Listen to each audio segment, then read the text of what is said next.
Yo tout le monde, c'est Dark Marvel, j'espère que vous avez la forme. On se retrouve aujourd'hui dans une toute nouvelle vidéo dans laquelle on va parler de non pas une, non pas deux, mais trois super-héroïnes qui sont surtout à l'affiche du prochain film Marvel, The Marvels, qui sort le 8 novembre prochain.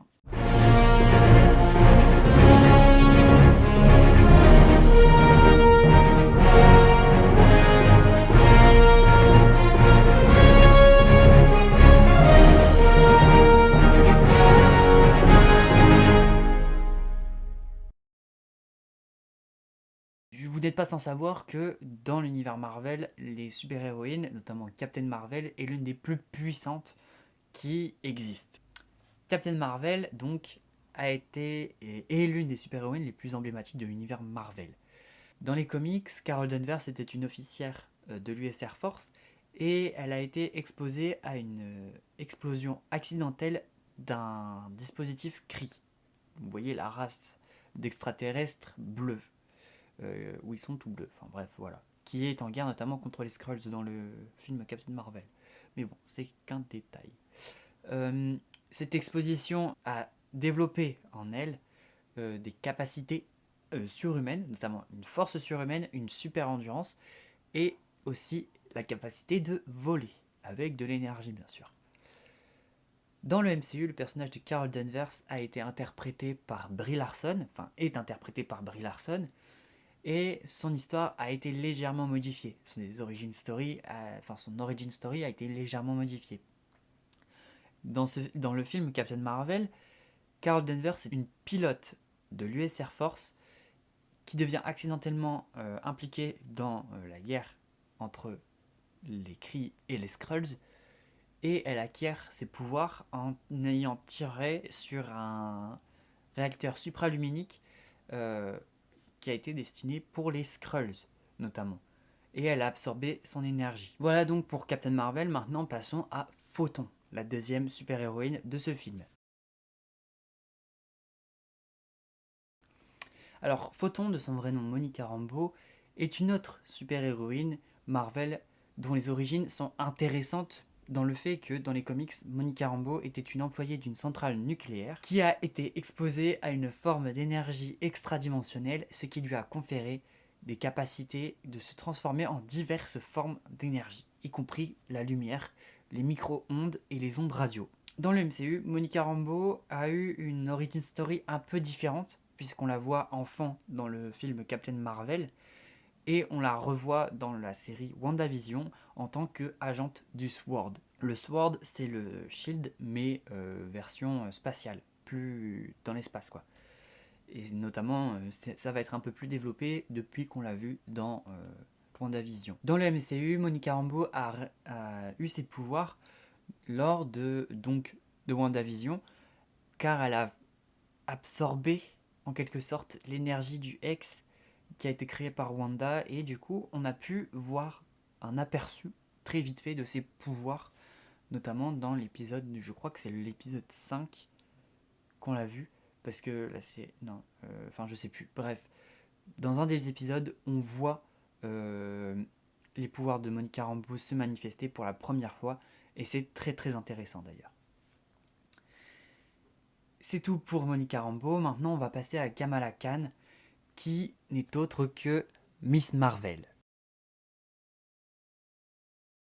Donc, Miss Marvel, alias Kamala Khan, est l'une des plus récentes super-héroïnes à faire son entrée dans l'univers Marvel, parce qu'elle est arrivée en 2013. Dans les comics, Kamala Khan est une adolescente pakistanaise américaine qui obtient ses pouvoirs grâce à la brume tératogène des Inhumains. La brume terrigène ou tératogène, je sais pas trop comment on le dit, mais moi je préfère dire terrigène, notamment avec Agent of Shield. Elle a notamment des pouvoirs où elle peut se étendre ses membres, un peu comme Monsieur Fantastique. En gros, elle a à peu près les mêmes pouvoirs que Monsieur Fantastique, seulement elle a été longtemps considérée comme une inhumaine, et plus récemment, avec la série Miss Marvel, elle est maintenant considérée comme une X-Men. On peut notamment le voir dans le comics que Iman Vellani a écrit et qui est, je crois, qui est sorti déjà. Donc, si vous voulez le lire. Dans le MCU, donc, comme je l'ai dit, Miss Marvel est interprétée par l'actrice Iman Vellani et elle a notamment eu. Enfin, ses origines ont été complètement modifiées, enfin, d'une certaine manière, et ses origin story aussi. Euh, Ses pouvoirs ne lui viennent pas de la brume tératogène, comme il était dit avant, mais en fait, ses pouvoirs ils viennent de ce qu'on appelle le bracelet. Son bracelet qui est connecté au Nour, il me semble. En gros, c'est une autre dimension. Et notamment, elle va devoir affronter plusieurs ennemis. Enfin bref, voilà. Et notamment, le plus grand ennemi, c'est le Damage Control qui voudra l'arrêter. Kamala Khan est une énorme fan de Captain Marvel.